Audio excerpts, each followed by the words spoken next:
Jai Sriman Narayan. Jai Sriman Narayan. Jai Sriman Narayan. I pay my obeisances to my spiritual master, Srimad Jagat Guru Sudarshan Acharya Ji Maharaj. I pay my obeisances to Lord Sri Ramanuj. I pay my obeisances to our Purva Acharyas. I pay my obeisances to the 12 Alvars.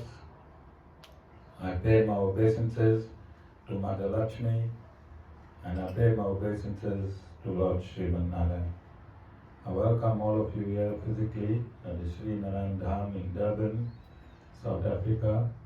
I welcome those that are watching this discourse locally, nationally, and internationally. And I welcome in advance those that are going to be watching this discourse when it is posted in YouTube and the various groups from around the world subsequently. Today, I have for discussion emanating from last week's event that we had at the Sri Narayan Dham. It was a world first event whereby we celebrated Guru Purnima on the highest spiritual dimension. So, I've been stating since inception that all the functions of the Sri Narayan Dham, and when I say function, I don't mean celebration, our activities at the Sri Narayan Dham is 100% within the parameters of our scriptures. Our Supreme Lord is Lord Sriman Narayan. There is no second, and his name translates into the source and goal of all, in capital, all living entities. And when I say in capital all, besides humans, there are 8 million species of other life. So the Supreme Creator has to encompass and embrace all life forms on this earth and not just the human form. And this is why I've stated thousands of times that Sanatan Dharma is not a religion. It is an absolute science. Religion is made for man, and science is for all entities that's on this universe, both living, animate, and inanimate. So, I was informed by Jessica that there was a devotee, or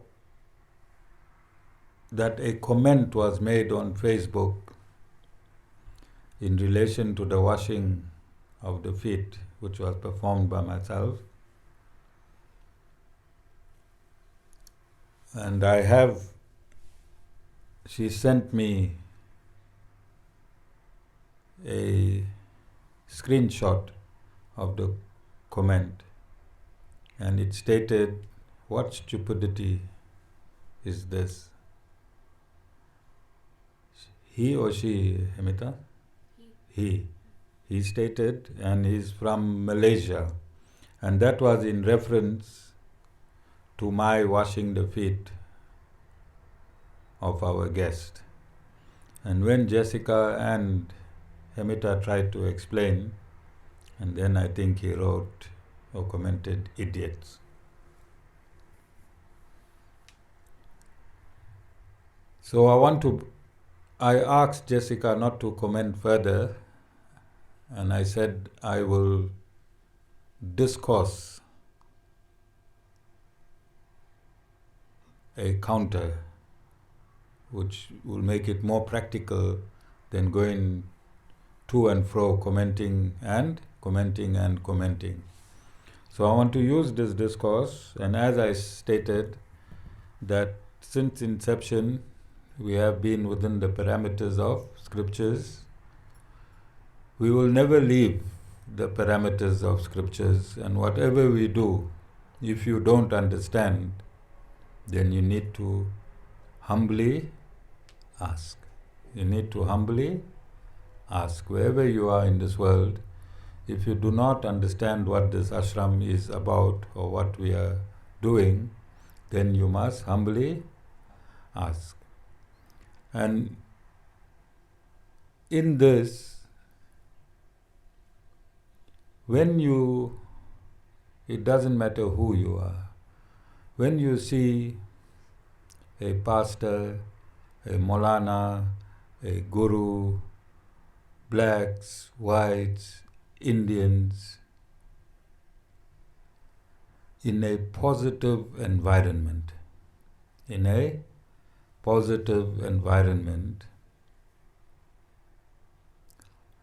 what feelings must emanate from you? If you are a righteous person, if you are born from the womb of a righteous mother, if you have a righteous mother and a righteous father, if your upbringing was righteous, and when you see this, what will be the natural feeling emanating from you without any prodding? This emotion that is released from you, this energy that is released from you, what category would that energy be in? It will be love, it will be divine.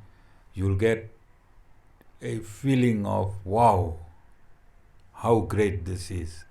That is the energy. If you are a righteous person, you was born from a righteous womb, you had righteous parents, they brought you up righteously, then this is only natural. And this is what every human should be striving for. It should be the goal of every human being to see a situation where all races, all religions, all tradition, all cultures synthesized as one. That is the goal of a righteous soul, is it not? If this comes to your notice either in a newspaper or on television or on social media, then your natural impulse should be one of positivity. But when you see this and you are repelled, you are repulsed by people unifying themselves. Remember, you have two types of humans. Divine human wants cohesion, and non-divine human wants to separate through enmity. Yes or no? So when a divine human witnesses this type of divinity, his energy released will be in Satagun, because his mind is in Satagun, in absolute goodness. If an opposite reaction is released, then that person's mental capacity will be in Tamagun. Opposite of Satagun is Tamagun, and a person with evil tendencies would not like to see social cohesion, interfaith integration, would not like to see people happy. That person will come from a demonic source, demonic growing up, demonic tendencies. So when a person who is filled with envy and hatred, when this type of information reaches him either orally or visually or through reading, his natural impulse will be hatred, envy, jealousy. So when this post came up his wall, his natural impulse was to write, how stupid is this? Who in a divine mentality will write, how stupid is this? You understand? There's a video there.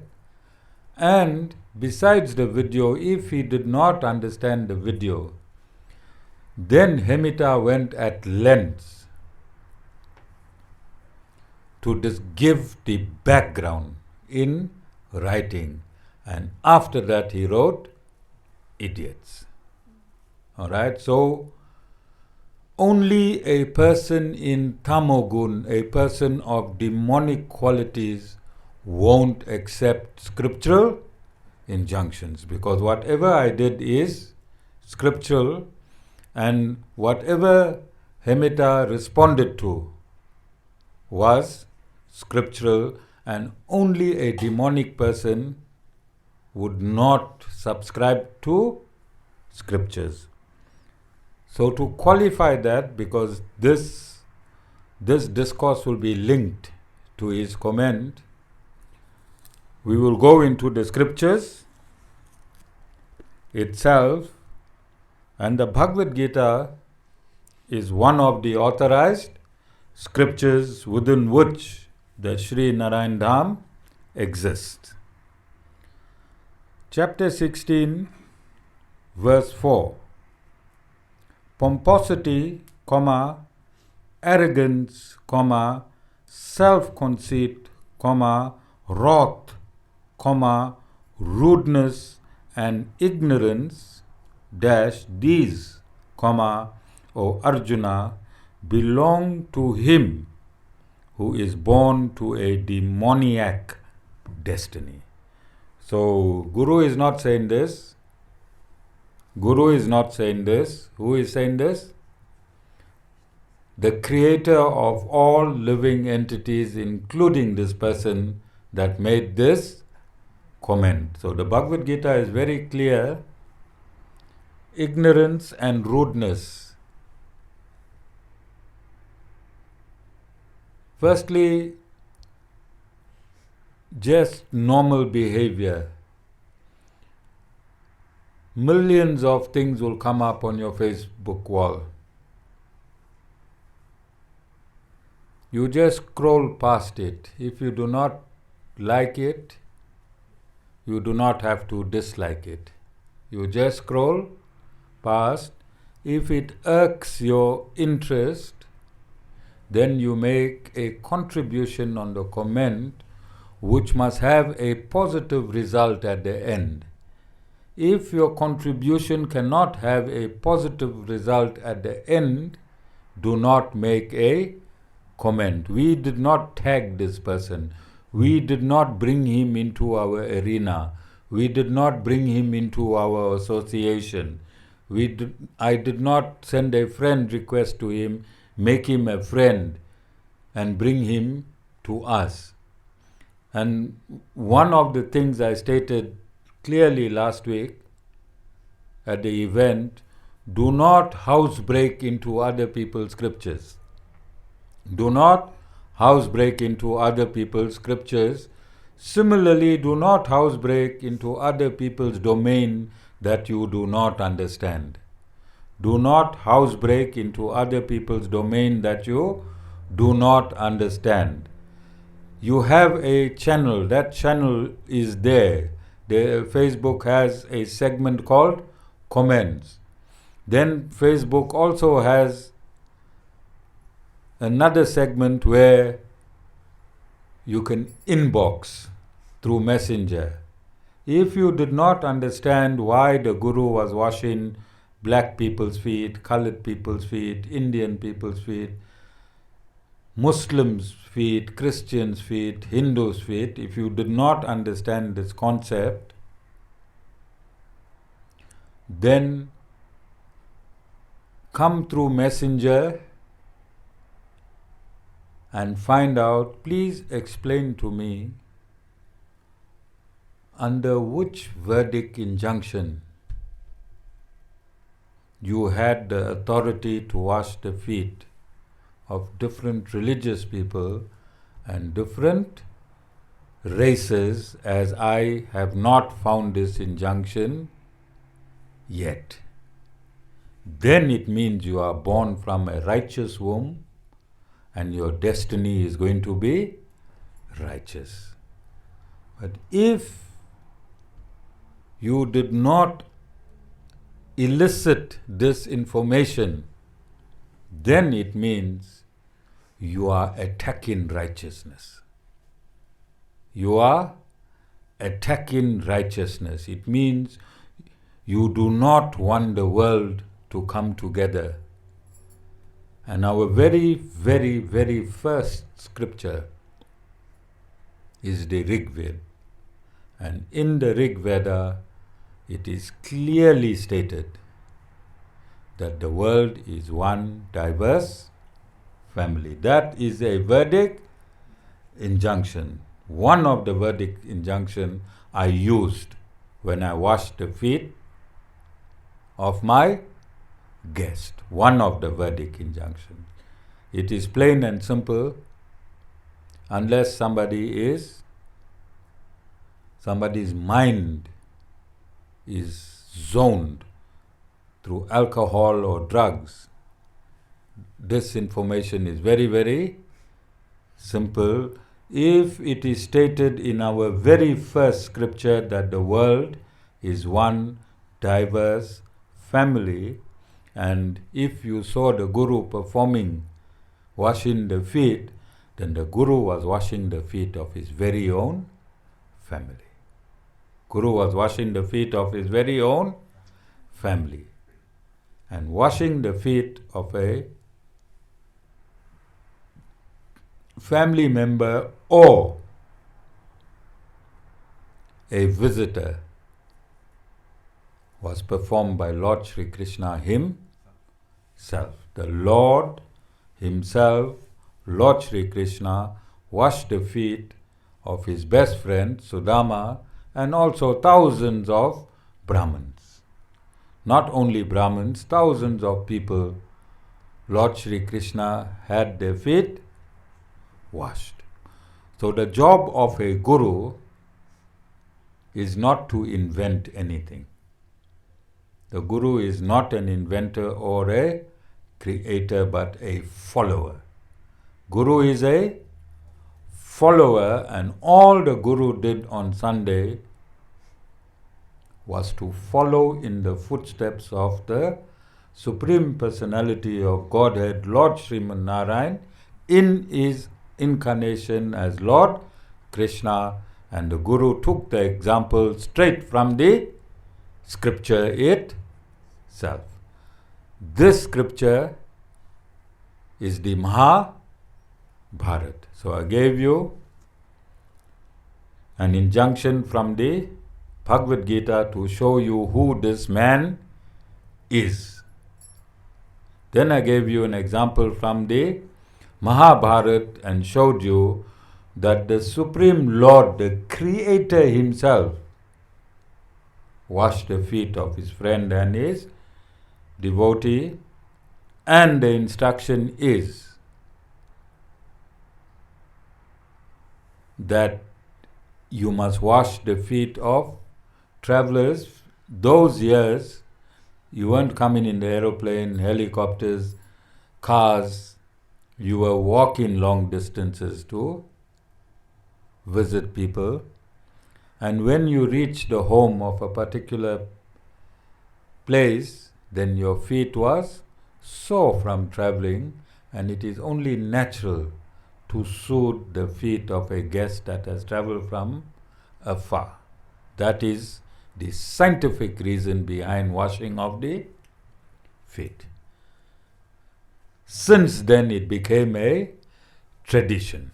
Since then it became a tradition, and it is logical for humans to follow tradition, and at Guru Purnima this tradition was followed, which is within the parameters of the Vedas. So there are three types of devotees. How many types of devotees?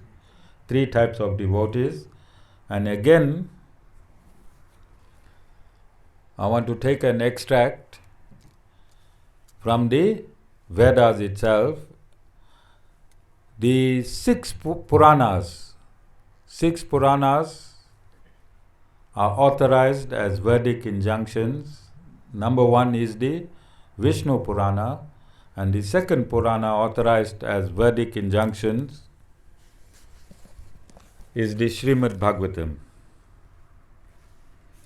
So I'm going to Srimad Bhagavatam, Canto 11, Chapter 13. And I'm quoting Canto 11, Chapter 13, Text 5. Quotations. Among the 10 items I have just mentioned, the great sages who understand Vedic knowledge have praised and recommended those that are in the mode of goodness, criticized and rejected those that are in the mode of ignorance, and shown indifference to those in the mode of passion. So, as I speak, this discourse is authorized as per this verse, where it is stated that those that are in a mode of goodness must be recommended, those that are in the mode of ignorance must be criticized and rejected. And I am criticizing this personality today. Am I not? Is it a Vedic injunction? Am I allowed to do that? Yes. And I must show indifference to those who are in the mode of passion. So, my washing of the feet was authorized as per Vedic injunction. My entire event last week was authorized as per Vedic injunctions. And my criticism of this demonic person today is also authorized in the Vedas, because the Guru can only exist in an absolute state if he is within the parameters of the Vedas at all times. At all times. And then I want to show you the three types of devotees. So the first type of devotee is the advanced devotee. Canto 11, Chapter 2, Text 45. And it is stated, Sri Havir said, and I quote, the most advanced devotee sees within everything the soul of all souls, the Supreme Personality of Godhead, Sri Krishna, full stop. Consequently, he sees everything in relation to the Supreme Lord and understands that everything that exists is eternally situated within the Supreme Lord. So last week, when I washed the feet of Haji Yunus, when I washed the feet of Prophet Ngobu, when I washed the feet of Archbishop Bernard, of Reverend Kuben. Did I miss out anyone? No, I didn't wash Julie's feet, please. Then I saw them as equal souls. I saw each one of them as an equal soul. I did not see their name, I did not see their race.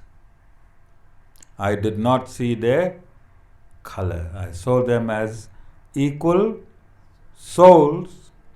And then I saw the Supreme Lord in each of their souls, and relatively I washed the feet of the Supreme Lord in them. That is an advanced devotee. That is an advanced devotee, and this is what I saw on Sunday.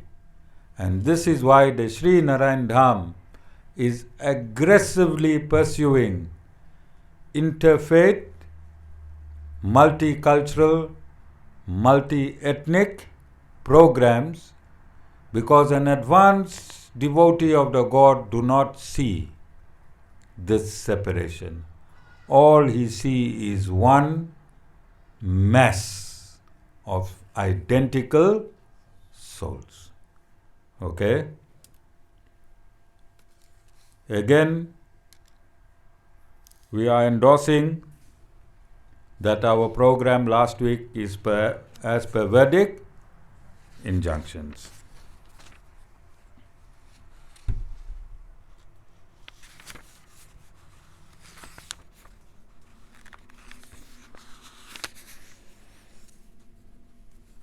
Text 46, Canto 11, Chapter 2. An intermediate or second-class devotee called Madhyama Adhikari, offers his love to the Supreme Personality of Godhead, is a sincere friend to all the devotees of the Lord, shows mercy to ignorant people who are innocent, and disregards those who are envious of the Supreme Personality of Godhead. So, most of the time, the advanced devotee, for the purposes of preaching, have to come to the intermediary state, and for the purposes of preaching, distinguish between the various types of devotees, the various religions, and the various traditions and culture. But this is only for the purposes of preaching. You understand? Then you get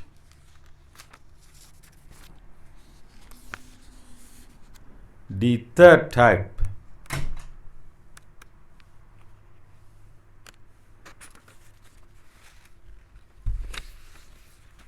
Of devotee,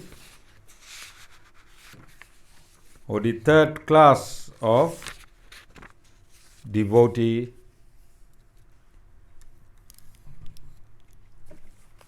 Canto 11, Chapter 2, verse 47.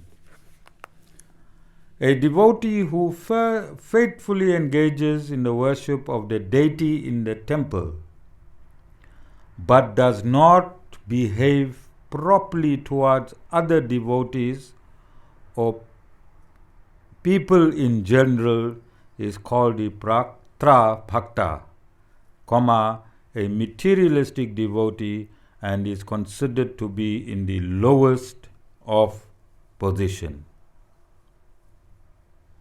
And I'm going to give an explanation. This type of devotee will only worship deities. their mind is so small that they think nothing is bigger than this deity. They do not believe that there is a supreme personality higher than this deity. They do not believe that there is a supreme personality that exists outside the temple where they worship this deity, or the temple room where they worship this deity. They are called Kanista Adhikaris, the lowest type. They will insult the devotee of the Lord. Who is the devotee of the Lord? The Guru. They will have disrespect for the Guru. They won't believe in the teachings of the Guru. They believe that that deity where they are stuck in is the highest. Their mind cannot conceive the potency of a bona fide spiritual master. Their mind cannot conceive that a bona fide spiritual master is in direct communion with the Supreme Lord. These devotees always disrespect gurus. They disrespect the Supreme Lord. They do not understand that the Supreme Lord pervades every atom in this universe, and the Supreme Lord pervades all these deities in murti form. They cannot conceive, and that is why they are stuck in the highest level is the murti form of a particular deity in the temple. You all saw people like this? We from ourselves have come from this background. And who is saying this? It is a Vedic injunction. This is a Vedic injunction. So this man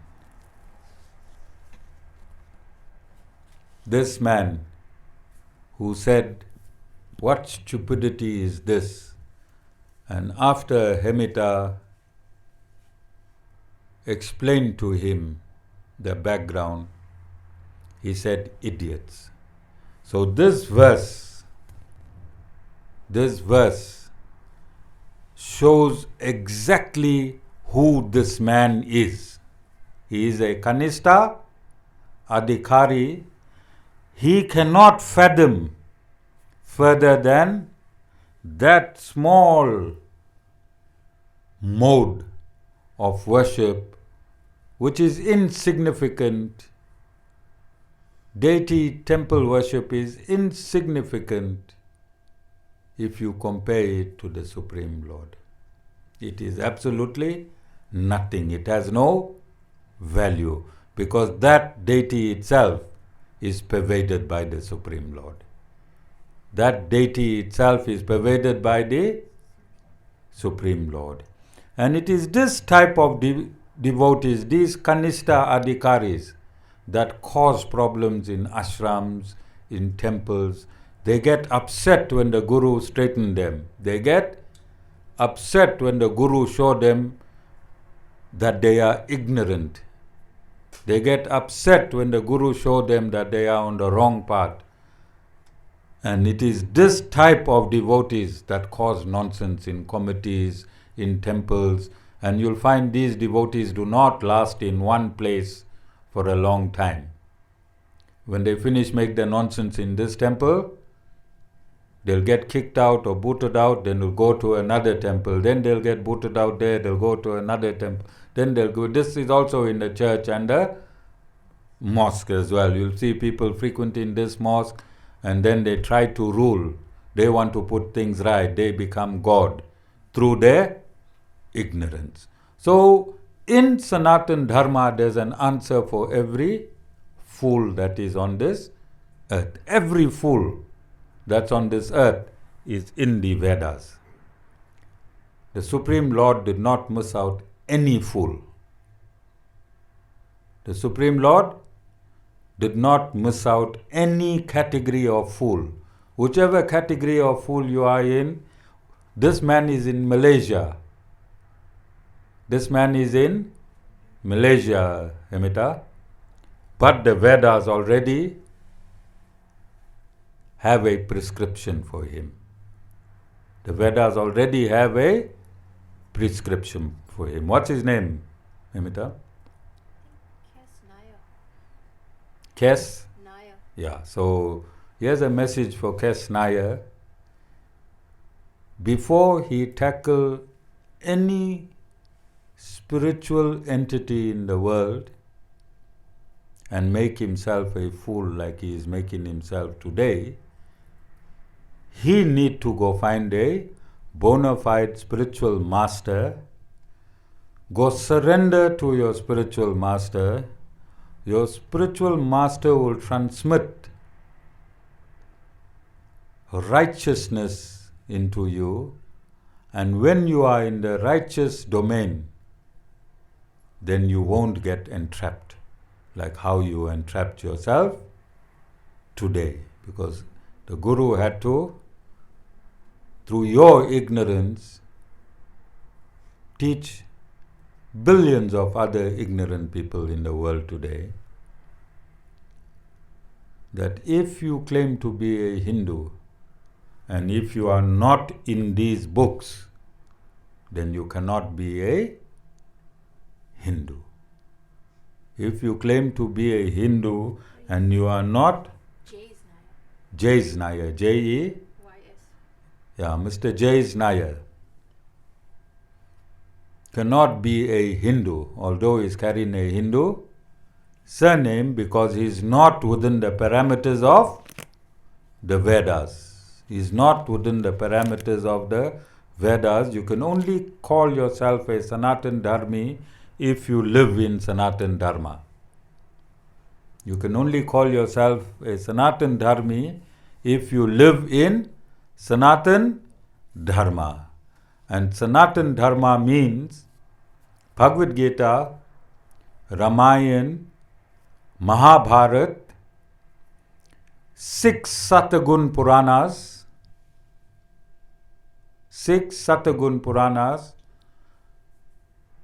108 Upanishads, and the Vedanta Sutras. If you are not inside there, you are not a Hindu and not a Sanatan Dharmie. You're a fake Hindu or a fake Sanatan Dharmie. You have to live inside there. Everything you do, you have to do inside there. You can't say I'm a Muslim if you are contradicting the Quran. You can't say I'm a Christian if you contradict in the Bible. And you can't say I'm a Hindu. You can dress like a Hindu, you can cook like a Hindu, you can sleep like a Hindu, you can have a Hindu name. But that consciousness inside you is not Hindu, because your attributive consciousness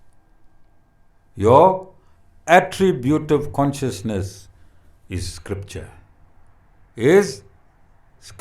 Your attributive consciousness is Scripture, and if you are not functioning according to Scripture, then your attributive consciousness has contracted into ignorance. There's nothing there. You bluff in yourself, I'm a Hindu. If you're a Hindu, must be inside, yeah. Same for everyone else. If you're Christian, you must be in the Bible. If you're Muslim, you must be in the Quran. And if you're Hindi, you must be in these scriptures that I have stated. If nothing is in writing anywhere, then you got a cell phone and you having long conversations with God. Very long conversations with God, but there's no data there. God can't hear you. No data, God can't hear you. Data is the scriptures through the Guru. Soon as you meet a Guru, Guru becomes your data. Then you can start talking to God. No God without Guru. No God without Guru. You can only get the bhoot and the pisach. You can only get the bhoot and the pisach without Guru. Only get the bhoot and the pisach without Guru, because any prayer not ordained in the scripture, and even if it is ordained in the scripture, if it is not done by a bona fide spiritual master, then the bhoot and the pisach come and desecrate that prayer that you are doing. And how we know this? If I say this, then I must give you a verdict injunction, yes or no? If I say that you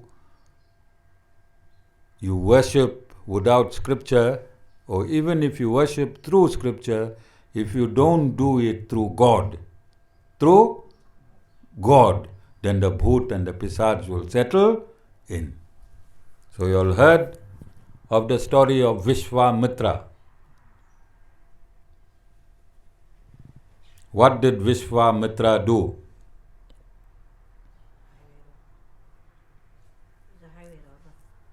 No. Vishwamitra is not a highway robber. Vishwamitra is one of the foremost sages of all times. He even speaks in the Rig Veda. He is one of the sages of the Rig Veda. When he was doing his performances in the forest, what was happening? When he was doing his havan in the forest, what was happening?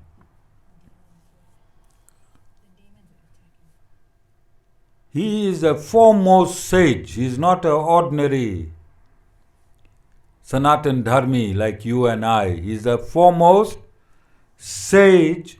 When he was doing his havan, the asuras were desecrating his havan. He had to go and fetch Lord Ram to secure his havan. He had to go fetch Lord Ram to secure his havan so it do not be usurped and desecrated by the asuras. What message? Lord Ram came to teach you and me how to live as a human being on this earth. What message is this incident giving you and I?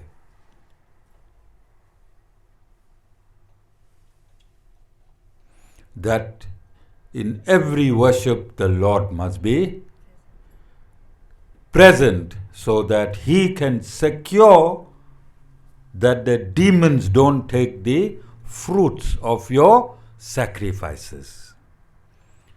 So when the Lord is not present and you feel nice breeze around you, you feel everything is right, it is the asuras, the bhoot and the pisach that you have worshipped.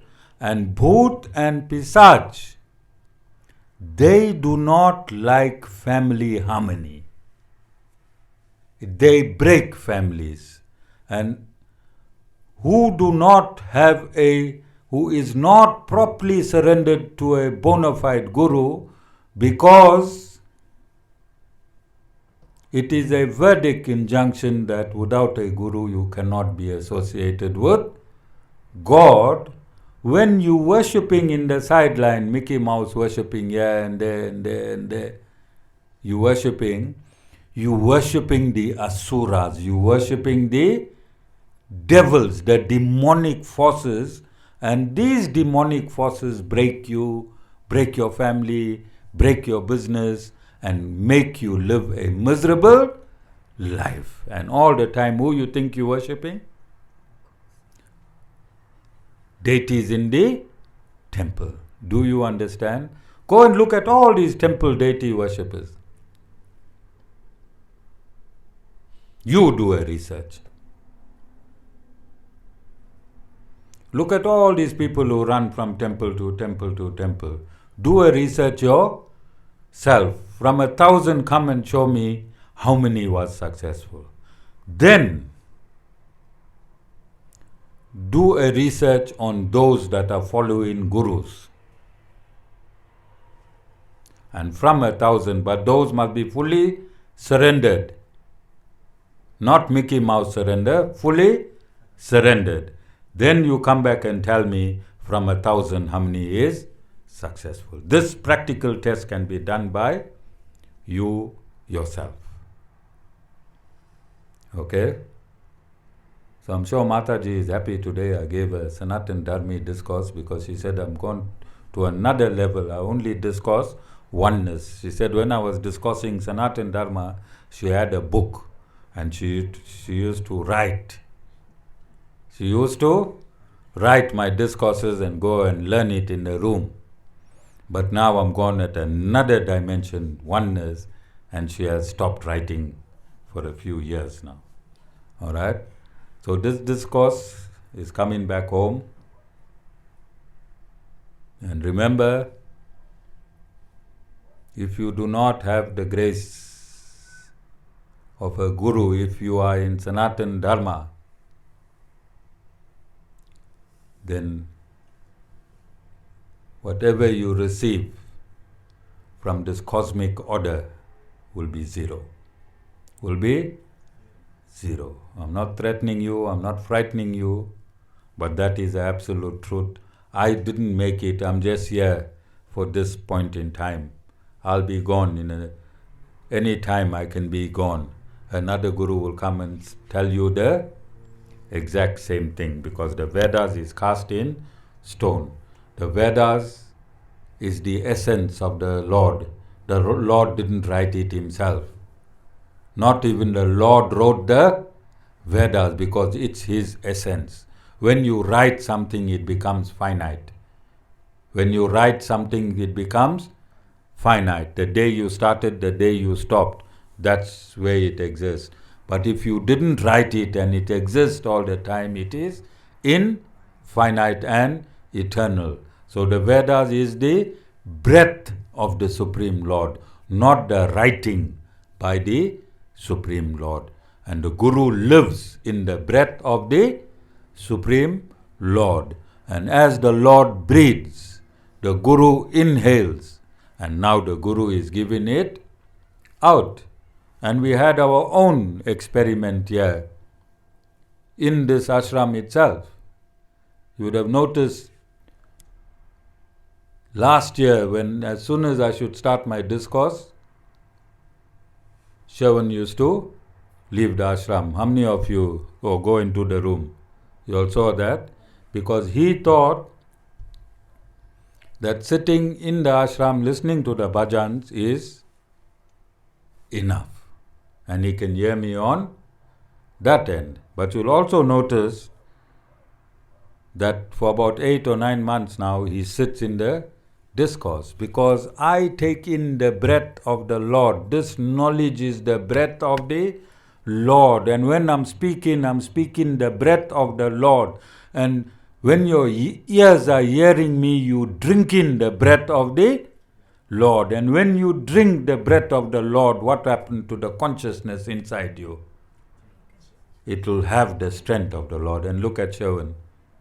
All of you all saw his progress. So there's an in-house experiment with the Guru and his own son. Guru and his own son. And look at the progress, look at where Shravan is sitting today. Simply by hearing. This medication through hearing solves all your problem, because God is breathing through the Guru and you are hearing God's breath, because the Vedas is God's breath. Do you understand? And this is why I call you to satsang, because at this point in time when the Guru is giving a live discourse, God's breath is most potent. You see, I came with all these books. You think this whole week I was researching?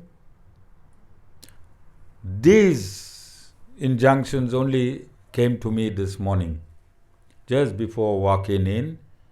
Yeah, I'm a working guru, I work all day. Alright? When you come to the satsang, very rarely you'll see me seated, although I got many books spread. Each book got 1,000 pages.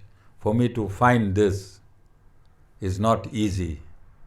But because it is God's breath, that clauses open up to me and it fits perfectly. If I was doing this in court, I'll be a beautiful judge. Because the judgments I give stings you for the rest of your life. Like this Mr. Nair, he will be imprisoned by my judgment. Life sentence. Life sentence. That's how profound these judgments are. You understand? So, this live satsang is the Guru's operating theatre. And not only Shravan is a live example, Tivashni here in the front. Tivashni in the front. When she stopped her regular attendance of satsang, the bhoot and the pisach came and sat on her. Yes. And if you want to do a scientific research on this, look at Tivashni's face on her birthday. And on a birthday video and see who was sitting. She had her own family and friends sitting in her. She invited her very own bhoot and pisaj. I don't know how many hundreds of them came to Tivashni's birthday in the ashram. But see Tivashni today, you understand? Difference in how long Tivashni? 1 month? 1 month never even passed. Yeah, and there's a live example that when you've been treated by a physician and the physician say you must make regular attendance for your medication, then if you don't make regular attendance for your medication, you will relapse to your previous condition. Is it logical? Is it commonsensical or not? Alright? So Tivashni is back. She passed her exams and she's in the right mode with her Guru. As a Guru found her 7 or 8 years ago. Now she's back on that level. You understand? Guru never gives up. Guru might be harsh on the outside, but the Guru is butter on the inside. And only the butter works. The harshness is for putting you in line. Putting you in line. So sometimes you have to be harsh to put you in line. Alright? So I hope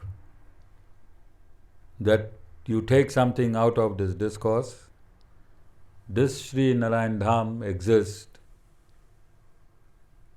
to showcase to the world that the Vedas is a tangible, living entity. The Vedas is a tangible, living entity. Every verse in the Vedas, the Guru can actuate. And actuate through who? Through everyone that's seated here. If you 100% with me, I'm 100% with you. If you 1% with me, I'm 1% with you. And that's how it's going to be. Everyone has faith. Faith makes you who you are. Your faith in me, if it is absolute, then you yourself will be absolute. Your faith in something else, if it's absolute, then your faith in that something else will be absolute. You are what your faith is. You are constituted of your faith. Your very existence is based on your faith. You are whatever your faith is. If your faith is tamasic, you'll be in tamogun. Tamogun is ignorance. If your faith is rajasic, you will be rajasic. Rajasic means full of desires. Full of desires. And if your faith is sattvic, then you will be sattvic. You will have no desires. You will have no desires. Whatever God put for you, you will accept. Then you are in the mode of goodness or sattvagun. So just remember, don't blame the ashram, don't blame the Guru, don't blame Lord Narayan if your things are not coming right, because you are your faith, and your faith is you. Jai Sriman Narayan.